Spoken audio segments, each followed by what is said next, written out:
Hey everybody, it's Jim. I'm back with another Weekends Grab and Review video for you.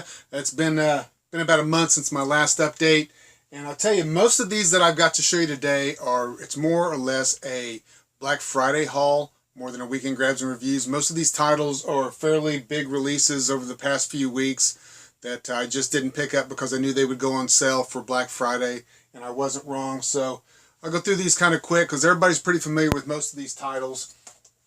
I picked up both the remastered Independence Day and the Resurgence. You know, you can't touch this one as far as a classic goes. Independence Day, the original, it's really good. Will Smith. I like the way they reprised most of the people's roles in this one, other than Will Smith. I think the story held up pretty good. The special effects are awesome. It's pretty much another Independence Day movie, pretty much like the first one, you know, but the cast kind of makes it. I love Jeff Goldblum. He's absolutely great in this. Looks great on Blu-ray. So I got those. Hardcore Henry, I got a great deal on this for Black Friday, and man, am I glad I didn't overpay for this, because this was horrible. It was so hard to watch. It's like first person. It's kind of like the video game Doom, like you can see his hands. I figure everybody's probably seen the trailer for this if you haven't seen the movie already. And it's just hard to watch. I could take it in small chunks, but man, for a whole movie, it was just very difficult. And the cast that with him in this, the one guy kept popping up and he looked different. He was playing the same guy, but he looked different, and I never could figure out what the deal was with that. Just a hard movie to watch. One-timer, I'd never watch it again. Let me know what you think if you've actually seen it. Maybe it's just my attention span just couldn't hang in for this or something, but it was hurting my head to even try to watch it. Then I got X-Men Apocalypse, which I never saw this in theaters. It's one of the Marvel movies. Actually, that and Doctor Strange. I still haven't seen Doctor Strange. Normally I'm in line first day it comes out to see it. This one I really didn't care too much about when it first came out. It was okay for you know, an X-Men movie. I think the X-Men has probably run its course. I think the fans just kind of want more now with other characters and things like that. I think the Avengers franchise are probably going to be pretty strong for a while. But in my opinion, I think the X-Men franchise has kind of run its course. It's a decent movie. If you haven't seen it and you're a fan of the Marvel Comics, definitely check it out. But it's pretty much like all the other X-Men movies, in my opinion.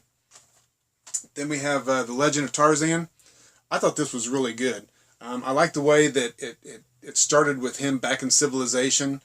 He's more refined and all that. And then he finds out that there's issues going on back in the jungle, and so he goes back to try to figure out what's going on. You know, and the love interest gets kidnapped. It's got Samuel L. Jackson and Margot Robbie. Margot Robbie's actually really good in this, and Samuel L. Jackson's he's always good in whatever he does. I don't care what he does. But if you haven't seen this, it looks great on Blu-ray.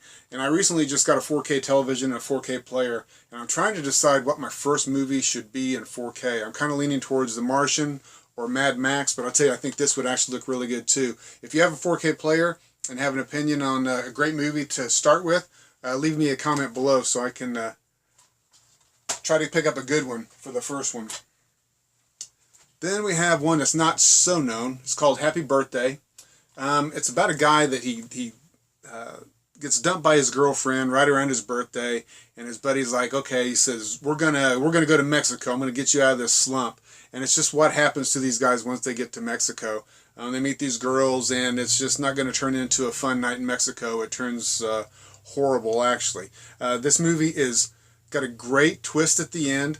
I didn't see it coming. It's kind of implausible that it could happen, but it's still different. I'm glad I saw it. And I'll tell you something else. Steven Tyler is in this. He plays like a backwards kind of hillbilly. I'm not sure what he's doing in Mexico, but he kind of blends in. I wish they'd used him a little bit more, because his character was actually pretty funny, and I would have liked to see more of him. But if you haven't checked out Happy Birthday and you're a fan of kind of quirky horror movies, this one might be one for you. Definitely give it a shot. The Conjuring 2, I loved The Conjuring.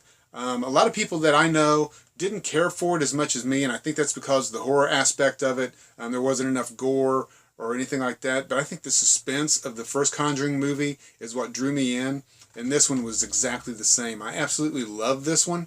I don't know that it was as good as the first one, The nun that's in this, I'm sure everybody's seen the picture of her. She's super creepy. I hear she's getting her own spin-off movie as well. But give me more. I love this. And they actually show at the end of this, the real family that was there, and they actually do one of the special features is an interview with the two of the girls that was in the family that was actually in the story that the movie covers. If you haven't seen The Conjuring and you like The Conjuring 1, definitely sign up for this one because this one will not disappoint.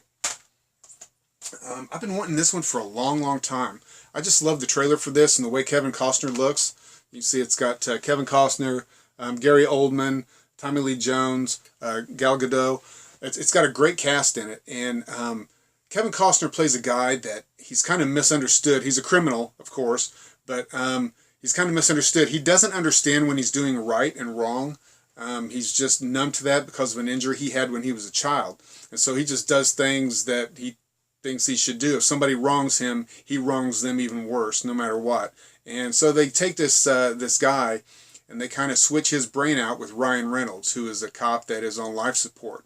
And they need Ryan Reynolds' memories to go into Kevin Costner so Kevin Costner can kind of help them solve this crime. So you got a criminal helping the police solve a crime, and it's just the ins and outs of that. You don't really get all that from the trailer, but this is really a good suspenseful movie. And Gary Oldman's character and Kevin Costner's characters are really good in this. Gal Gadot, she kind of stands out as well, not as much. She just kind of plays the wife of Ryan Reynolds. But this is one of her first U.S. roles. If you watch the special features on this, she's talking about how that kind of skyrocketed her into some people's eyes, and she actually picked up Wonder Woman right after this. So that's kind of interesting backstory. But Kevin Costner was killer in this. I love to see him play a bad guy. I wish he'd play more. Just for his character alone, I would definitely pick this up and check it out if you're a fan of like crime mysteries and dramas and things like that. You have to kind of suspend the belief that you can put Ryan Reynolds' memories into Kevin Costner, but get past all that and just watch it for what it is. It's a great story. The remake of the Ghostbusters, all you haters can just sit down. Nobody wants to hear it anymore. We know that you can't beat the Ghostbusters franchise, but let's just kind of push that aside. Let's pretend this is a brand new movie and say, okay, Ghostbusters, it's about some women that are going to try to, catch these ghosts and save the city. It's not trying to be a remake. I think it's pretty good. I think everybody is so upset with them trying to redo Ghostbusters. In my opinion, they didn't try to do that at all. They're just some more characters, and actually all the guys from the Ghostbuster original movies did cameos in this. Of course, everybody but Harold Ramis. I thought that this was really good. I thought it was super funny. I thought the cast was really good. I know a lot of people hated it, but I'm not one of them. I would definitely watch this a couple more times. After I watched it probably, 2 weeks ago, I'm ready to watch it again. So I'm not mad at it. I thought it was pretty good. I think that, oh my gosh, I'm losing her name right now. Melissa McCarthy, I think she's really good. Kristen Wiig. Kate McKinnon is hilarious in this. Definitely, give it a shot. If you're one of these people that just says, I don't want to watch it because it's a Ghostbusters remake, push that aside and watch it. And just see what you think. Say it's a standalone movie. It's not a remake. And just see what you think. Warcraft. If you are a fan of video game movies, and if you're a fan of Warcraft, this probably means a lot more to you than me. I'm not a gamer. I've never played Warcraft. I don't know anything about Warcraft. I picked it up mainly just because I love the guy that plays the main character. Oh my gosh, his name is... I don't know. I can't even find his name on here. But anyway, he's the guy that plays Ragnar in the series Vikings on the History Channel. He's almost Ragnar in this. He looks almost the same. His mannerisms are almost the same. But for what it was okay.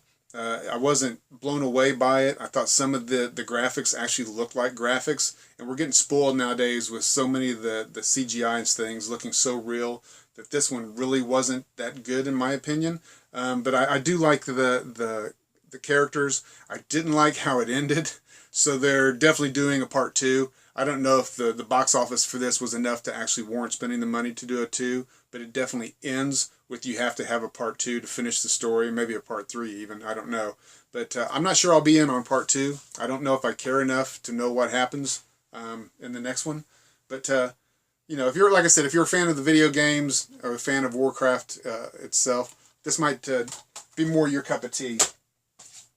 I finally picked up The Shallows. I've been waiting to be able to get this lenticular slipcover, and it's beautiful. And finally, I got it at Target, and they did a price match, and so I got a pretty good deal on it. I was super excited to check it out because I heard so many good things about it, and oh my God, was it good. The scenery is beautiful. It looks great on Blu-ray. I would definitely check it out. Blake Lively, she is awesome in this. She is really, really good, and the special effects show you how good she is because she's playing to a blue screen most of the time. There are some, she's in the water in a pool, but the blue screen behind her and the shark, she's just reacting to nothing pretty much. Sometimes there's puppeteers and things, but the special features on this is really, really good as well. But definitely check this out. If you're a fan of like shark movies, Jaws, of course, things like that. I don't know that it touches Jaws. I'm not going to be mad and say, hey, it's a Jaws remake. It's a standalone movie. She goes to a beach where her mom was. Her mom recently passed away, and her mom always talked about this beach and how beautiful it was. So she goes there, and she kind of gets stranded out on this rock after this shark attack. And it's just about how she gets back to shore. But it's a great shark movie, great attack movie, and the special effects in this were awesome. It looks great on Blu-ray. Definitely check it out. The Nice Guys, Russell Crowe and Ryan Gosling. It's a kind of a detective comedy, like a buddy film. Ryan Gosling plays a detective, like a for hire, and Russell Crowe's kind of just a strong-arm guy that, he'll beat up somebody if somebody pays him enough money, but they kind of cross paths while they're looking for this girl, or while Ryan Gosling's looking for a girl, and Russell Crowe gets hired by the girl to have Russell Crowe make Ryan Gosling stop following her. So you see how their paths got intertwined. But like I said, it's kind of a buddy cop type film. I thought it was funny, and I don't know. I would definitely watch it again. I think there's some things that were said and done that you might not have caught the first time through because there's so much funny. Ryan Gosling is over the top on this. He's awesome. I would definitely check this out if you're a fan of those kind of movies. And I believe it was like set in it's like 76, something like that, mid-70s. So the music and the style and the cars and everything, it's definitely a good throwback movie, and they did a great job on that. I also picked up the Scream Factory edition of Darkman. This one, I haven't revisited this movie in years, and so I popped it in, and I forgot how good the movie actually was. It was really good. It's loaded with special features on this Shop Factory edition. You see all those there. And it actually has interviews with Larry Drake, who played Durant. He was the bad guy in this, and he's right there. And they talked about Darkman 2, and I'm struggling to even remember Darkman 2, so I'm on the hunt for that right now to check that out. I'm trying to remember how they brought Drake's character back. But if you haven't seen Darkman, it's a definite classic. Liam Neeson looks like a baby in it. He looks so young. It looks great on Blu-ray. Scream Factory always does such a nice job with these, and you also get the disc artwork and the original artwork that was on the VHS when it first came out, and the original DVD release as well. But like I said, Scream Factory, they do a great job on these releases. I picked that up pretty cheap too at Best Buy. It's like $12, so can't go wrong there. Central Intelligence, if you're a fan of Kevin Hart, you've probably already seen this, or The Rock, Dwayne Johnson. It's another buddy film. Kevin Hart plays just like a little accountant type guy, and The Rock plays a CIA agent, and so they went to high school together. I'm sure everybody knows the story on this, but The Rock needs Kevin Hart's computer savvy to actually solve a crime, and so it's a great buddy cop film. I've said it many, many times. If you watch my channel, I'll watch Kevin Hart selling hot dogs. I don't care what he's doing. I think he's hilarious. I love his facial expressions, his voice. I just love him. Definitely can't wait for Jumanji remake these guys are doing. I don't know if it's going to be as good as I've got it built up in my head, but I'm blown away. I can't wait to see it. Speaking of another remake, Neighbors 2, Seth Rogen. This one is pretty much like the first one, except this time a sorority moves in next door. All the girls are partying and everything, and Seth Rogen and his wife are trying to sell their house. And of course, they know that this house isn't going to sell if the prospective buyers come, and there's big parties going on and things happening next door. So it's just how they try to deal with these girls and prank them, and try to get them to move out and try to get them to shut down the sorority. It's pretty much like the first one. A lot of stoner humor in this one, but still pretty damn funny. I would definitely recommend it. If you're a fan of the first one, this one is pretty much in the same vein. I liked it. I don't care what you say about this next one. You can say what you want. I've got tons of horror stuff back here, but I'm a fan of Zootopia, and I'll admit it. I love this movie. Picked it up for cheap. I've already watched it once since I picked it up. I saw it in the theaters with my my granddaughter, and I'll tell you what, I'll watch it again. So that's enough of that. Then, to kind of cleanse the palate a little bit, I got a Coen Brothers classic, Blood Simple. This is a great movie. This is about a guy that his wife's cheating on him, so he hires this dude to kill her. And so things go horribly wrong. If you're a fan of Coen Brothers, you know how they can write, and things really get bad. If you haven't seen this, like I said, it is a classic, and you definitely need to check it out. It's got the lady that was in Frances McDormand. She's the same woman that was in Fargo, and of course she's a lot younger in this one, but she's awesome in this. She really is. You don't know if she's kind of twisted, if she's actually that sketchy or what's going on with her, but she plays a great character. It's got a great cast in it too. If you haven't seen Blood Simple, do yourself a favor and check that out, especially if you're a fan of the Coen Brothers. If you're not a fan of the Coen Brothers, skip it because it is a typical Coen Brothers movie. Then I got The Purge, Election Year. I love the Purge movies, and this one it didn't fall short at all. Actually, this might even be better than the first one. I think it's actually really good. It follows the guy that was in the last one.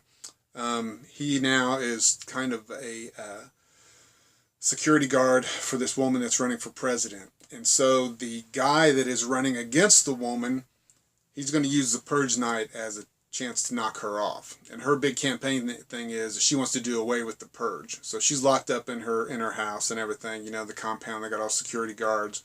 And one thing leads to another, and you figure out that the people that are working for her, other than the one guy from the last movie, is pretty much in this other guy's pocket. So they've let all these mercenaries in that are trying to kill her. And so it's just how they survive the night and all that.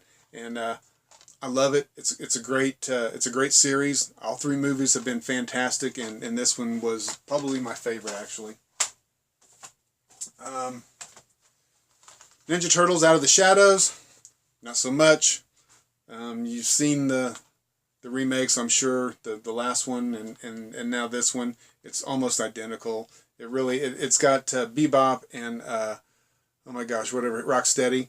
It's got Bebop and Rocksteady in it. They're kind of the only thing that saves this movie because of the comic relief that they provide. I think I might be done with the Ninja Turtle movies. I'm sure they're going to be making more. I don't know. I don't know. I say that. I'll probably end up getting them anyway just because it's Ninja Turtles, and, you know, who doesn't like turtles? But all in all, this movie was a bust for me. Probably the pick of the litter this time around is Fender Bender. This movie is so good. The rewatchability on this thing is through the roof. I would definitely watch this over and over. And the cool thing about this one is one of the special features is a VHS cut of the movie. So you play that version of the movie, and it has the like the tracker needs to be set for anybody that speaks VHS. The picture looks really grainy, and like I said, the tracking looks like somebody's adjusting the tracking to get it to steady up for you. But it's such a good movie. It's about a psycho that he kind of watches these girls, and then he runs his car into them at different intersections and things like that, and they exchange information. And so the girl, of course, gives, hey, here's my phone number, my address, my insurance company, and all this. Next thing you know, he's calling them saying, hey, it's your new friend, we met today, sorry, I hope your day wasn't too bad, even with the accident. And then he turns really super creepy, and next thing you know, he's at the house wearing this outfit here, and it's murder time. This is such a good movie, especially if you're a fan of the horror movies genre. This one is really good. The twist at the end, it's not really a twist, but the ending I thought was great. I can't think of anything that this movie could have done better. I really enjoyed this. I highly recommend it if you're a fan of horror movies. So if you have seen it, leave a comment below. Let me know what you think. Let me know if you think I'm setting the bar too high on this. or if you haven't seen it, definitely check it out and then let me know what you think, because this is definitely one to see. The next one is an Arrow video pickup of Vamp. This stars Grace Jones as the vampire. This was back in the day. This is one of those that, let's see if maybe you remember from that. That was the cover when it was first released. She plays the vampire, and if you watch this movie, you kind of see where where Rodriguez got the From Dusk Till Dawn, because a lot of the aspects of this, like the seedy bar, the club and stuff, and how there's so many vampires in this club, it definitely brings to mind From Dusk Till Dawn. It's about a guy that him and his buddy are trying to get into a fraternity, and so the fraternity says, hey guys, if you really want in, you're going to supply some women for tonight. And so they go into town and they try to get some dancers, and so they run into, of course, Grace Jones, and she's the head vampire, so to speak. And so the guy, the main star in this, his name is Chris Makepeace, and I don't have a picture of him, I don't think, in here. Oh, I'm sorry, there is one in the booklet, because Arrow always does such a good job. It's this guy right here, and he was actually the kid that Bill Murray took under his wing in the movie Meatballs. And there is tons of special features on here, but the special feature with him talking about the making of this movie and everything, wow, he has not aged well. I mean, not as good as me. But anyway, great special features on this. The stories about Grace Jones was pretty funny. All in all, this movie, it was on par with a lot of the vampire movies of recent, and I think I would definitely recommend this. I don't like the new commissioned artwork on this, and I'm not a big fan of the old stuff. I wish they could have done something different. I don't know. It's kind of convoluted and kind of crammed in there. But it's a great movie. It looks great. Like I said, it's loaded with special features on here. So definitely, if you're a fan of vampire movies, and maybe this is one that you had forgotten, or maybe one that you had never seen before, definitely check that out, because it's definitely worth seeing. Star Trek Beyond. I just basically picked this up because I hadn't seen it in theaters. I'm kind of a fan of the way they've been doing these, and this is the Target exclusive, so it's got like postcards, like there's Spock on that side and Kirk on that side, and there's some other cards in there. I think there's like 4 or 6 that are double-sided, and you can like change it out on the sleeve as to what who you're actually looking at. But then inside it has just the normal Blu-ray. I thought the movie was really, really good. I'm so confused since I'm not a big sci-fi fan either, and I don't know a lot about Star Trek. At one point they discussed, because Leonard Nimoy actually passed away before this movie was done, so they actually have a homage to him and talk about how Spock has passed and everything, and the guy that plays Spock in the movie, he's really bummed by that, and he's looking at a picture, and the picture is a picture of the cast of Star Trek from like one of the Star Trek movies, because it had Shatner and Nimoy and the whole cast sitting there, and he's sitting there looking at this picture, and I'm thinking, but isn't that picture of all of you? I mean, it's Chekhov and Spock and Kirk, and I mean everybody. I'm so confused. I don't understand what that picture was supposed to be of. I don't know. I just need to stop thinking about it, because it really drives me nuts. But Star Trek Beyond, pretty good movie. I thought the story was pretty good. The villain was great. If you're a fan of Star Trek, you've probably already seen it, but if you have not, do yourself a favor and check it out. Then I have another Arrow video. This is the collector's edition of The Hills Have Eyes. It comes in this really cool hard corrugated case. Absolutely beautiful.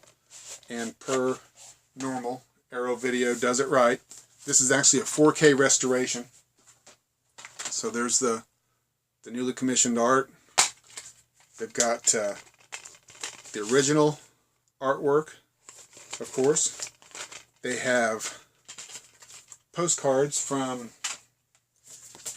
different countries when the movie came out. So you get like 6 of those, 6 or 7. Just absolutely gorgeous, gorgeous packaging on this thing. And if that wasn't enough, you also get a nifty booklet that Arrow Video normally gives you. It's got a lot of stories, things of that nature. And I'm still going. Then you get this great poster, and it has the newly commissioned artwork on one side, and it has the original artwork on the other side. And that, my friends, is the sound of some really thick stock. That's not cheap poster paper. That is some thick stock. Suitable for framing if it didn't have the creases in it, so I probably won't frame that. I'll just keep it with the collector's edition. But if you haven't seen The Hills Have Eyes, what is wrong with you people? It's a classic. You have to see The Hills Have Eyes. And it has a great interview with Michael Berryman. And it's so funny because, actually, not interview, but oh my gosh, what's the commentary? The commentary with Michael Berryman. And the thing that's so amazing is when you watch him on film, he's this guy here, of course, Michael Berryman. He just looks like a Neanderthal, and he just always plays that kind of a character. But he's so articulate. It's just amazing to me to hear him speak. And a lot of interviews that I've seen him in, he's very articulate in all those too. So it's just so funny how he's not the guy he's playing. That's a character. And he's such a good actor, especially after you hear him speak and see some other things that he's done too. But like I said, if you haven't seen The Hills Have Eyes, definitely check it out. It's a classic. And speaking of classic, the last pickup I had was Return to the Batcave. Now this is a good story because I saw this and it was like $20. And I'm like, that's not bad, because if you check the price on this, it's going for, you know, quite a bit. But I had a coupon for Half Price Books for, I think, 40% off. So I hid this in Half Price Books and went back because my coupon wasn't good for 3 more days. So I went back in 3 more days, and lo and behold, it was still there. And I'm so glad it was, because I had never seen it before. I'd heard things about it. I actually met these guys not too long ago at a show here in Indianapolis, got their autographs. Really cool guys. But this looks like it was probably like a made-for-TV show, because it kind of goes black at the end of a segment, like for a commercial to come in. But it actually has, the guys are at a convention with the Batmobile, and the lights go out, and the Batmobile's gone. So they say, hey, we got to find the Batmobile. So they're off on a journey trying to recover the Batmobile, and telling stories of things from the set. And it's kind of like a documentary as well, because they have guys that are playing Burt Ward and Adam West in the movie, and they actually do a really good job. So while they're kind of talking about it, you're watching a movie about it as well, with different characters. But there's a lot of behind the scenes stories that are being told about different actors and actresses and how things kind of went on the set. And it was just such a good movie and a fun watch. I definitely would recommend it. I think you can actually watch this on YouTube. So if you got, you know, an hour and 20 minutes to spare or whatever it is, definitely check it out, because I think it's not only good entertainment if you're a fan of Batman and Robin, but it's good entertainment if you're a fan of like backstage knowledge of shows and things like that, because this was a home run. Then some honorable mentions. I finally picked up Negan on a Funko Pop. I love that character. I love him in the new Walking Dead. I know a lot of people aren't fans of him, but I think he's so good in that. I picked that up. I picked up a couple of Duck Dodger figures. So we got Marvin the Martian and Space Cadet, which is, you know, Porky Pig. This is a Chase figure, and I can't get that glare off, but that one actually has the shiny costume. And this is just the normal release of Marvin the Martian. I love that show. I need to actually get that on season 1 and 2, I think, on DVD. And then, of course, I'm a huge fan of Ash vs. the Evil Dead, so I picked up Ash, Kelly, and Pablo just to have them. The Pablo character actually looks really, really good. So I'm glad to add those to the collection. And if you know me, I'm not a huge DC fan. Don't know a whole lot about it, but I saw this and I had to pick it up. This thing is gorgeous. And it's from like a Japanese company that I can't pronounce. I don't have the box to it. But this thing is gorgeous. The detail on this thing is amazing. I mean, and it looks absolutely gorgeous. So the price is right, so I picked it up. I'm trying to decide whether I'm going to flip it or hang on to it. I don't have any ties to Batgirl or anything, so I'll probably end up flipping it, but it is absolutely a gorgeous piece. So glad to have that, whether it's just for a little while or going to be flipped, or if I'm going to keep it on a shelf someplace. But anyway, I think that's about it. I do have some honorable mentions I want to talk about. So this is what I call my Net Picks segment. There's a couple things on Netflix right now that I think you should definitely be checking out. One is a Australian movie or series called Glitch. Definitely check it out. It is about people that come crawling out of the grave in this town, and so they're basically zombies, but they're they're not falling apart. They look normal. They don't quite remember dying, but they know that this time isn't the time that they remember. One of the guys is actually the mayor of this town from 100 years ago, and it's just trying to figure out exactly why these people are coming back from the dead. And the sheriff and this lady that runs a local hospital are trying to help these people get their lives sorted out and figure out what's going on. So you should definitely be checking that out. I hope to gosh there's a second season because it left on a horrible cliffhanger, so you got to know what happened.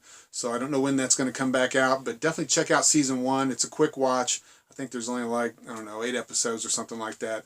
The next one is The Tiger. It's a Korean movie. It's about a guy that lives up in the hills in Korea, and he's with his wife and his son. And this terrible thing happens and his wife passes, and so he kind of lives up here on this hill, and him and his son, they do some trading with the townsfolk and stuff like that, but for the most part they keep to themselves. Well, this is in history. Japan came and they were taking over this part of Korea, and so they were trying to kill all the animals that were on this mountain. I don't know if they were trying to kill it for the skins or if maybe something was valuable about that. I didn't quite pick up on that. But so this huge tiger that lives on the mountain, they call him the king of the mountain. There's a story that's intertwined between that tiger and the man that lives up on the mountain with his son. And the special effects on this is amazing. You have to see this. Usually in a movie like this where there's CGI, this tiger's CGI, of course, and you think, well, you're going to get, snippets of this lion, and you probably won't see a whole lot of long frames of footage of this animal. You're wrong, and it is amazing. It reminds me a lot of the bear attack in The Revenant, how well that was done. This movie is amazing. It's in Korean, so it's all subtitles. So if subtitles aren't your thing, definitely check out now. Don't watch it, but if you can get through the subtitles, check out The Tiger. It's a great story. And it's well worth watching. So those are my 2 picks that are on Netflix right now. Definitely check those out. But anyway, that is it. I know this has been kind of long, so I hope you hung with me. I got a horror block coming in 2 days. The November horror block coming in December. I hate that, but be on the lookout for that. And please like and subscribe, tell your friends. I appreciate all the viewers that I have, and I hope to get more. If you have comments or suggestions on how I can make that happen, please leave those below. I'd love to hear them. But anyway, I got to go because that's all I got for you.